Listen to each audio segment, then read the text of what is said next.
तो देखो यहाँ पर ना आपको काफी ज्यादा रिकमेंडेशन आ रही होगी अगर आप एक पीसी बिल्ड करने जा रहे हो 7800X 3D के साथ कर लो। पर देखो असली सवाल ये है कि रियल वर्ल्ड में कितना बढ़िया रहेगा, कौन सी टास्क हो गए जिसमें भाई सीपीयू काफी साथ देने वाला है आपका, एंड कौन से वर्कलोड में आपका जो चिप है ना ये मिड रेंज पूरा बिहेव करता है। सर आज की इस वीडियो में हम यही बात करने वाले, तो फटाफट से एक काम कर दो, लाइक कर दो, चैनल को सब्सक्राइब कर दो। अब जिसको देखो यहाँ पे शॉर्ट में आंसर चाहिए, लॉन्ग में नहीं। Ryzen 7 7800X 3D अभी भी एक गेमिंग सेंट्रिक सीपीयू है, स्पेशली 1080p और 1440p में आपको best in class frame rates और लो 1% लो दे सकता है। लेकिन ये हर काम का जैक ऑफ ऑल नहीं है। प्रोडक्टिविटी वर्कलोड्स में हाई कोर इंटेल चिप्स या non 3D Ryzen often better value आपको देते हैं। अब इसको थोड़ा डिटेल में तोड़ते हैं। 7800X 3D जो आता है ना वो आता है AM5 सॉकेट के साथ, वो तो पता ही होगा आपको। इसमें आपको देने मिलते हैं 8 कोर एंड 16 थ्रेड्स। यहाँ बात करें बेस क्लॉक की 4.2 GHz और max boost around 5.6 GHz। And सबसे बड़ा फीचर जो है ना इसका वो है 3dB कैश। AMD ने एक्स्ट्रा L3 स्टैक चिपलेट के ऊपर वर्टिकली टैग करके टोटल L3 को 96 से सीधा 104 तक पुश किया है। अब चलो सीधा ना यहाँ पे direct real world gaming performance की बात कर लेते हैं। यहाँ पे अगर हम गेमिंग परफॉर्मेंस की बात करें तो साइबरपंक पहले ट्राई कर लेते हैं। यहाँ पे देखो 92 से आपको 135 FPS देखने को मिलेगी। एंड RDR2 की बात करें तो 98 से 124, Forza Horizon 5 की बात करें तो 131 से लेके 197 FPS। उसके बाद हम लास्ट गेम की बात करें स्पाइडरमैन रीमास्टर्ड में आपको यहाँ पे 105 से 153 FPS देखने को मिलेंगे। तो ये कोई थ्योरी की थ्योरी नहीं है, ये वो नंबर है जो रिव्यूअर्स ने, गेमर्स ने यहाँ पे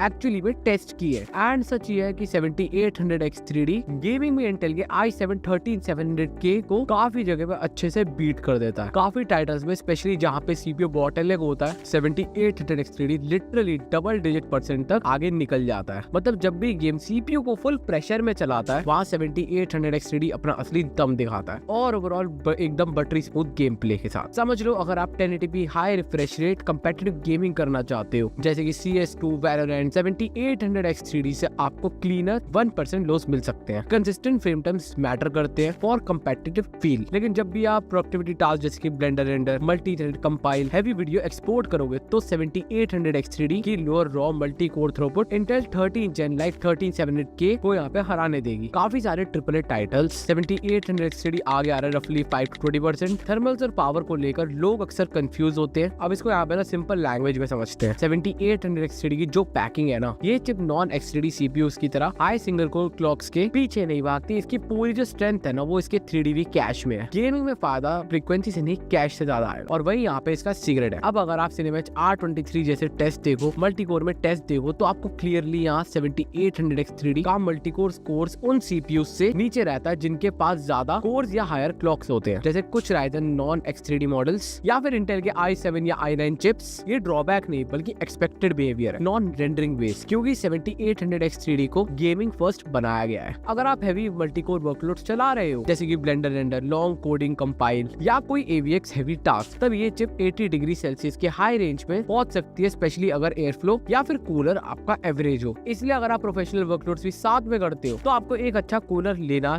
जरूरी है। अब एक important practical chapter, micro code बहुत ज्यादा मैटर करता है। कुछ लोगों को लो सिनेमैच स्कोर्स और odd behaviour because motherboard BIOS check करो, इंश्योर करो कि मदरबोर्ड बायोस रिकमेंडेड AGES से पर अपडेटेड है या फिर नहीं। तो इसका जो आंसर है वो सिंपल है, 7800X 3D लेने से पहले बायोस का वर्जन डबल चेक कर लेना। अब अगर आप देखो एक कंटेंट क्रिएटर हो एंड आपको प्रीमियर प्रो, ब्लेंडर और इन सारी चीजों को यूज करना है तो फिर i7 13700K या फिर 14700K या फिर Ryzen 9 के नॉन 3D चिप्स यहाँ आपके लिए बेटर रह सकते हैं। बस प्राइस डिफरेंस ध्यान में रखो, कभी कभी नॉन 3D Ryzen या फिर Intel i7 all round better value दे देते हैं। 7800X 3D गेमिंग के लिए काफी अच्छा CPU है। यहाँ पे अगर हम ऑल्टरनेटिव्स की बात करें तो AMD की तरफ से आने वाले 7700X एक बैलेंस्ड ऑप्शन है। यहाँ पे गेमिंग के लिए भी ठीक है एंड प्रोडक्टिविटी के लिए भी ठीक है। सेकंड की बात करें तो इंटेल की तरफ से आने वाला i7 13700K प्रोडक्टिविटी बेस्ट है, ज्यादा कोर, ज्यादा थ्रेड्स, मल्टी कोर टास्क में क्लियरली फास्टर है। बहुत सारे टेस्ट में 7800X 3D i7 13700K को CPU बाउंड टाइटल्स में 10 से 15% तक पीछे छोड़ देता है, स्पेशली उन प्लेयर्स के लिए जो कि 1080p या 1440p मैक्सिमम स्मूथनेस चाहते हैं। पर 7800X 3D का प्राइस प्रीमियम है, 7700X या इंटेल i7 13700K के ऊपर ज्यादा नहीं है। सिर्फ गेमिंग के लिए ये